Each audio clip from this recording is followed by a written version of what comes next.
Halo semuanya, selamat datang di channel yang tidak layak untuk dihina ini. Sebelum kita mulai, atur posisi santainya, seruput kopinya, dan mari kita berkhayal.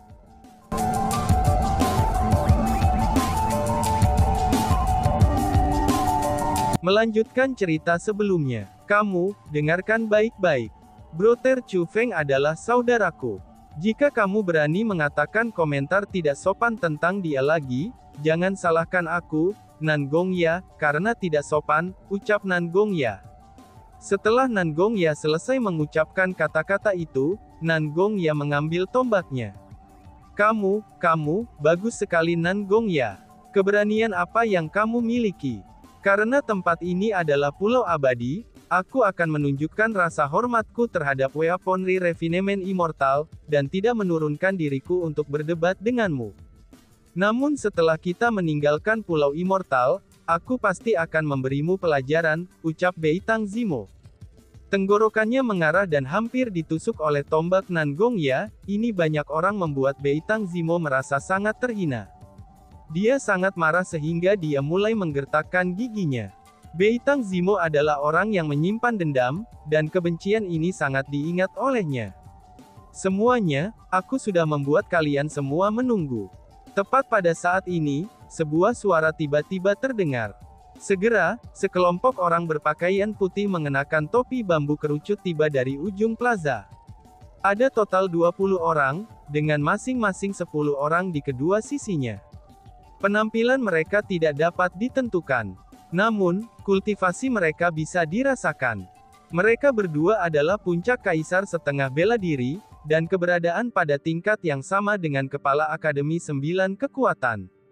Namun keberadaan luar biasa ini berdiri di kedua sisi seperti sekelompok penjaga, dan seolah-olah mereka sedang menunggu seseorang. Benar saja, seorang pria muda segera berjalan mengikuti 20 ahli itu. Setelahnya, dia kemudian berdiri di garis depan mereka.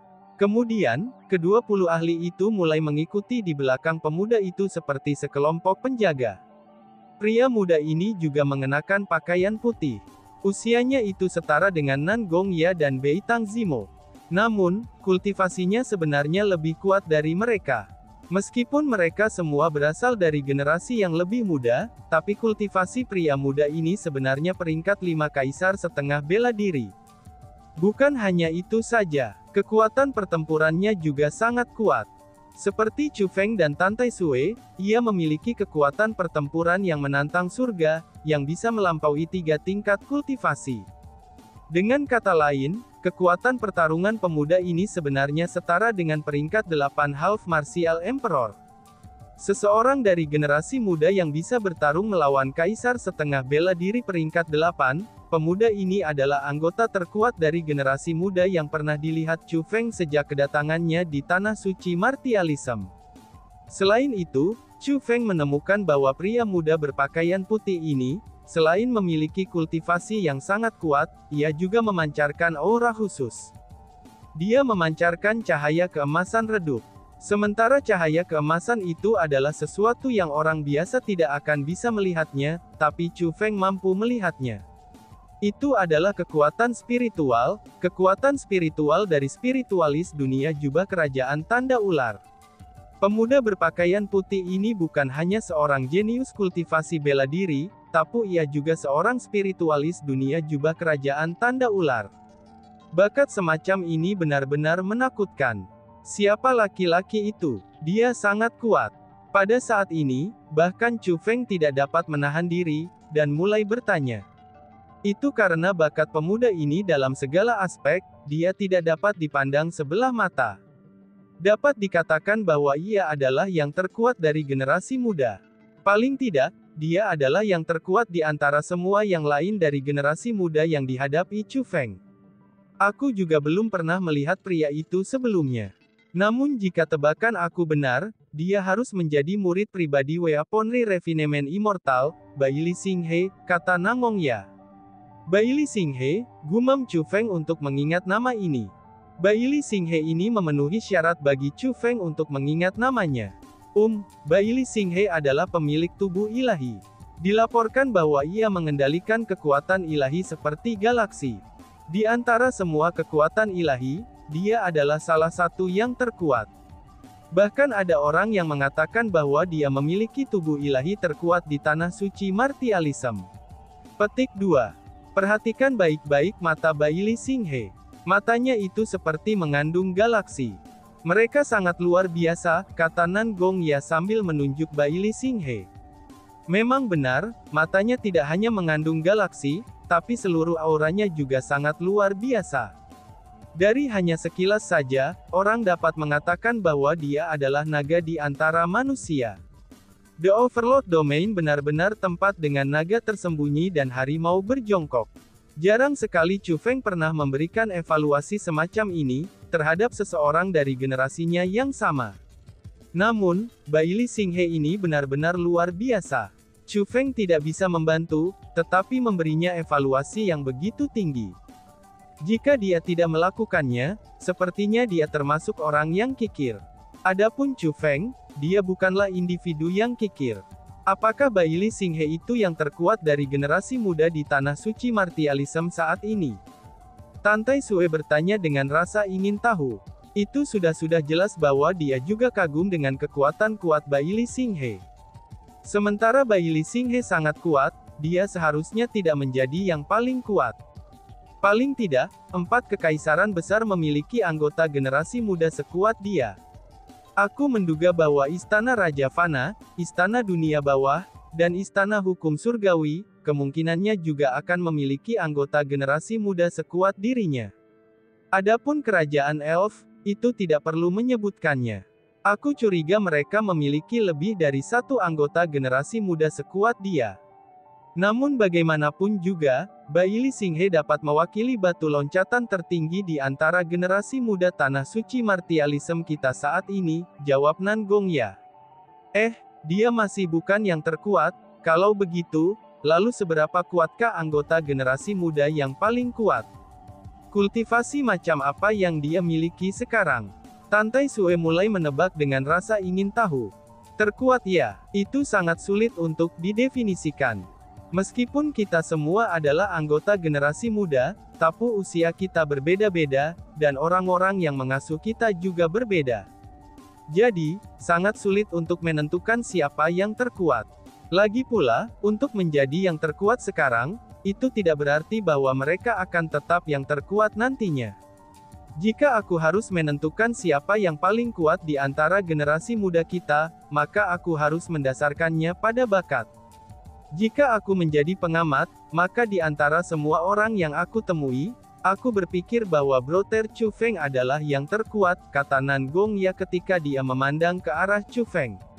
Lah, kok aku hanya peringkat 8 Martial King. Kamu tidak perlu bercanda dengan aku, balas Chu Feng dengan menggelengkan kepalanya sambil tersenyum. Saudara Chu Feng, tidak perlu bagi kamu untuk menjadi sesederhana ini. Aku secara pribadi telah melihat kekuatan kamu. Aku berani menjamin bahwa, dengan bakat kamu itu, kamu cepat atau lambat akan melampaui Baili Singhe itu, kata Nan Gongya. Namun selain kamu Brother Chu Feng, aku merasa ada individu lain yang mampu bersaing dengan kamu. Bakatnya itu benar-benar terlalu menakutkan, tambah Nan Gongya. Siapa itu? Tante Sue bertanya dengan rasa ingin tahu. Aku pernah mendengar bahwa, ada seorang putri kecil dari kerajaan Elf yang sangat jenius yang jarang terlihat, dan bahkan dalam 10.000 tahun. Dia sudah menjadi raja bela diri ketika dia lahir. Ketika dia berusia 10 tahun, dia menjadi kaisar setengah bela diri. Sedangkan untuk usianya saat ini, dia seharusnya hanya sedikit lebih tua dari Molly. Namun aku merasa, kultivasinya tidak akan lebih lemah dari Baili Singhe. Dia benar-benar jenius. Tidak hanya dia memiliki bakat luar biasa, dan dia juga dilahirkan dari keluarga besar. Aku benar-benar tidak bisa menilai, seberapa kuatkah dia di masa depan, kata Nan Gongya. Wah, sebenarnya ada orang yang sekuat itu, seru Chu Feng. Setelah mendengar apa yang dikatakan Nan Gongya, Chu Feng terkejut. Untuk dilahirkan sebagai raja bela diri dan menjadi kaisar setengah bela diri pada usia 10 tahun, itu benar-benar terlalu kuat. Orang harus tahu bahwa, Chu Feng telah memulai di jalur kultivasi bela diri ketika dia berusia 10 tahun. Pada saat itu, belum lagi Martial Kings, bahkan ahli tingkat di ranah surga saja sudah seperti legenda baginya. Sebenarnya itu juga normal. Belum lagi bahwa putri kerajaan elf adalah seorang jenius langka yang jarang terlihat dalam 10.000 tahun, bahkan metode yang dimiliki kerajaan elf untuk membina generasi muda mereka juga hal-hal yang tidak dapat kita bandingkan. Karena bagaimanapun, mereka sudah ada begitu lama, dan mereka tetap menjadi kekuatan terkuat di tanah suci martialism sepanjang waktu ini. Dengan demikian, bagaimana mungkin para jenius yang mereka pelihara bisa menjadi orang biasa? Selain beberapa era Overlord, elf era kuno selalu menjadi penguasa sejati tanah suci martialism. Baik kita manusia maupun hewan buas, semuanya tidak berani memprovokasi peri kuno. Dengan demikian setelah masa Kaisar King, peri era kuno telah menjadi kekuatan terkuat di tanah suci martialism. Secara alami, anggota terkuat dari generasi muda di tanah suci martialism juga harus dari mereka, kata Nan Gongya. Meskipun peri era kuno sangat kuat, tapi masih belum terbayangkan untuk kejeniusan itu bisa muncul. Apakah yang kamu katakan itu benar? Lalu, seberapa akurat informasi kamu? Tanya Tante Sue yang tidak percaya dengan ceritanya. Itu benar sekali. Ayah aku secara pribadi telah melihat betapa kuatnya Putri Elf Kingdom itu. Saat itu, dia seharusnya baru berusia 10 tahun. Namun meski begitu, dia sudah peringkat 1,5 kaisar bela diri. Lebih jauh lagi, kekuatan bertarungnya sangat kuat. Bahkan peringkat 5 kaisar setengah bela diri saja tidak cocok untuknya. Ayah aku secara pribadi melihat putri kecil itu, yang dengan mudah mengalahkan kaisar setengah bela diri peringkat 5 dengan kultivasi kaisar setengah bela diri peringkat 1, kata Nan Gongya. Itulah yang sebenarnya. Ayah aku juga hadir pada waktu itu. Dia juga melihatnya. Nan Gong Baihe menambahkan. Mengalahkan kaisar setengah bela diri peringkat 5, hanya dengan kultivasi kaisar setengah bela diri peringkat 1. Bukankah itu berarti bahwa putri kecil kerajaan elf memiliki kekuatan tempur yang menantang surga, yang mampu melampaui 4 tingkat kultivasi? Seru Chu Feng. Pada saat ini, Chu Feng juga sangat terkejut. Untuk dapat melampaui 4 tingkat kultivasi, itu adalah sesuatu yang bahkan melampaui kekuatan pertempurannya yang menantang surga. Memang benar, dia mampu melampaui 4 tingkat kultivasi. Lebih jauh lagi, beberapa tahun yang lalu, putri kecil kerajaan elf itu belum pernah terlihat setelah itu. Jadi, tidak ada yang tahu persis tingkat kultivasi yang dia miliki saat ini. Namun, itu berarti satu hal yang pasti. Artinya adalah, dia akan jauh lebih kuat sekarang, kata Nan Gongya. Aku benar-benar tidak akan pernah berharap, akan ada banyak jenius yang kuat di tanah suci martialism ini. Tempat ini benar-benar layak dikenal sebagai domain Overlord. Itu benar-benar memberikan seseorang perasaan tertekan. Jika mungkin, aku benar-benar berharap bisa melihat seberapa kuat putri kecil kerajaan elf itu, ucap Chu Feng. Tiba-tiba sebuah senyum muncul di wajah Chu Feng. Itu adalah senyum kegembiraan. Warisan darah Chu Feng ini sangat kuat. Ini membuatnya berpikir bahwa, tidak akan ada orang di tanah suci martialism yang mampu melawannya. Namun sekarang, dia sepertinya dia telah salah. Nan Gongya, Beitang Zimo, dan Dongfang Zexuan, semuanya itu lebih kuat dari Chu Feng. Adapun Bai Li Xinghe itu, Chu Feng saat ini sama sekali tidak cocok untuknya. Adapun putri kecil Elf Kingdom, dia adalah eksistensi yang luar biasa, dan menjadi karakter tingkat iblis sejati. Chu Feng pun merasa tertekan. Tekanan ini berasal dari orang-orang dari generasi yang sama dengannya. Namun meski begitu, tekanan ini membuat Chu Feng sangat bersemangat. Dia begitu bersemangat, sehingga darahnya mulai mendidih. Wah, sepertinya kalian semua bersemangat juga. Chu Feng tersenyum dalam hatinya. Itu karena dia bisa merasakan bahwa, guntur ilahi di dalam darahnya merasa terwacu. Dan seolah-olah garis keturunan warisnya juga menjadi bersemangat seperti dia. Telah dikatakan bahwa ketika energi batas menghilang, itu akan memunculkan era yang sangat megah di mana para pahlawan dan bakat akan berkumpul untuk bersaing demi hegemoni. Ini akan menjadi era di mana Tuan Besar akan lahir. Saat ini, energi batas telah menghilang. Selain itu, ada banyak karakter tingkat iblis yang muncul dari generasi muda di era kita. Tampaknya rumor ini mungkin benar.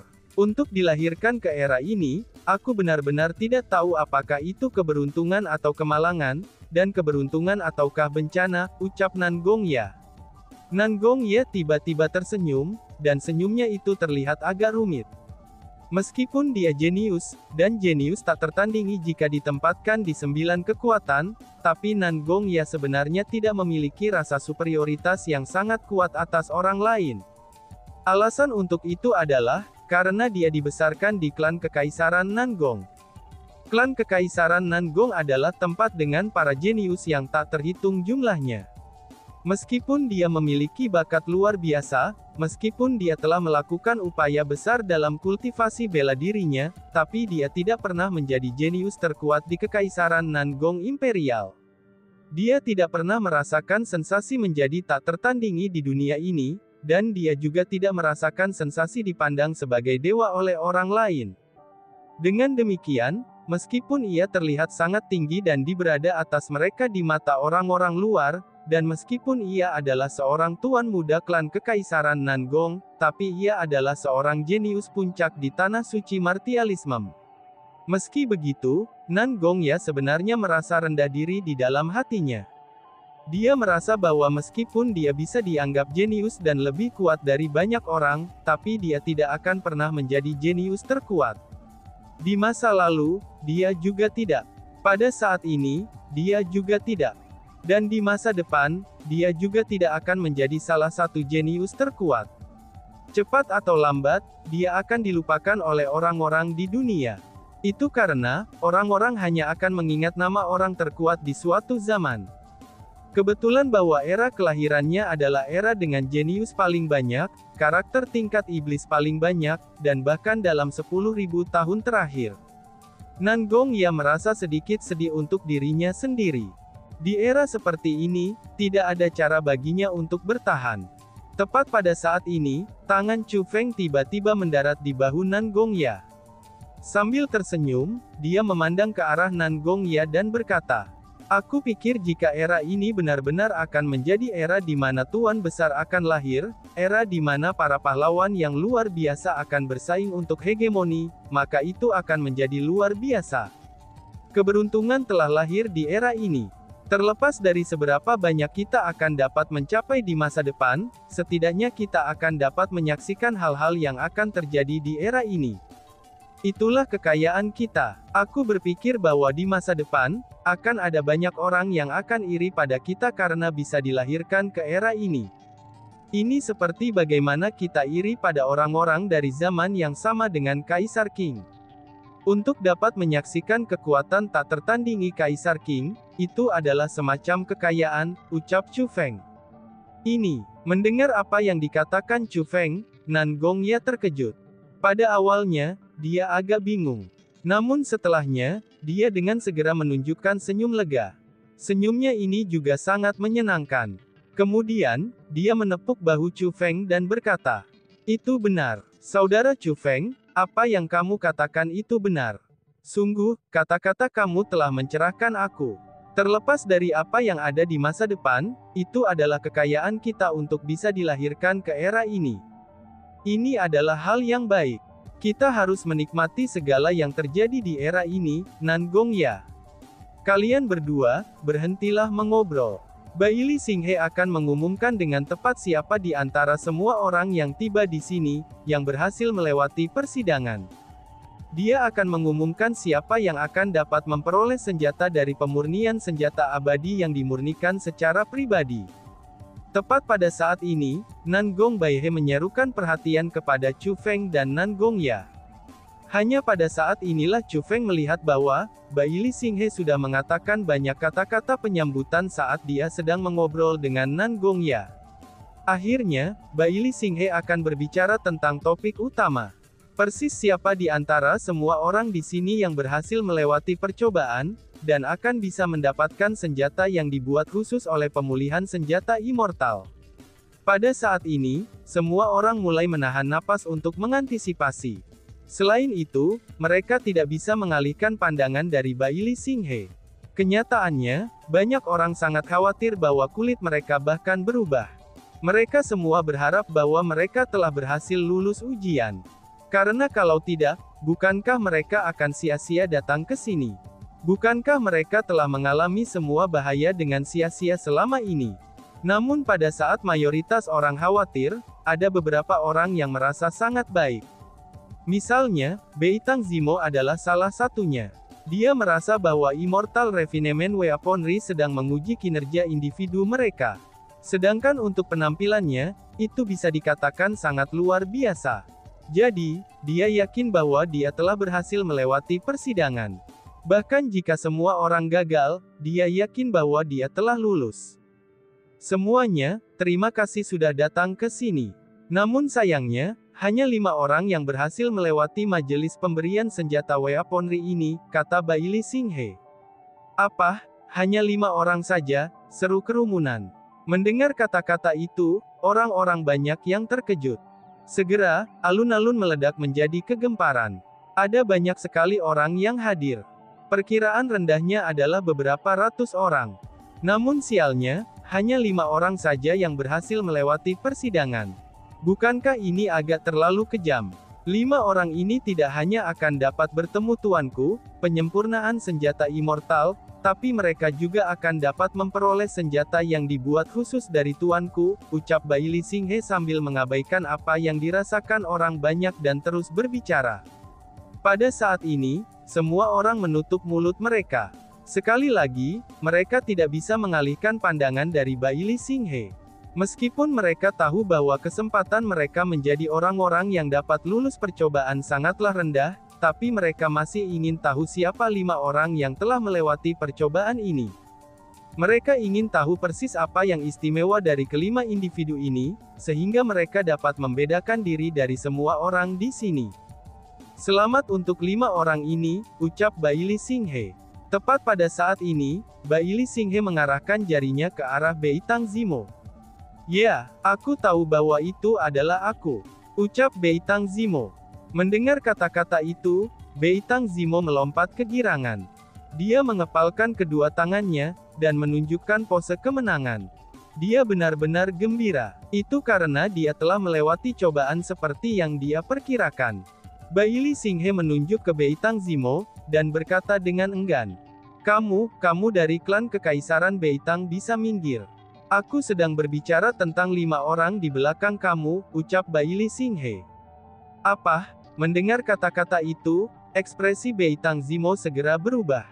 Dia berdiri di sana seolah-olah dia ketakutan. Segera setelah itu, kulitnya tumbuh lebih hijau dan lebih hijau lagi. Penampilannya ini sangat mirip dengan seseorang yang telah memakan tikus mati, dan bahkan itu seburuk mungkin.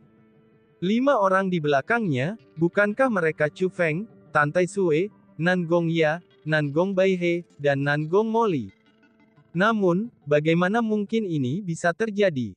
Dia jelas-jelas mendengar bahwa ini adalah ujian kecepatan. Dalam hal kecepatan, dia lebih cepat daripada Chu Feng dan mereka yang bersamanya. Dan bahkan, bukan hanya Beitang Zimo yang terkejut saat ini.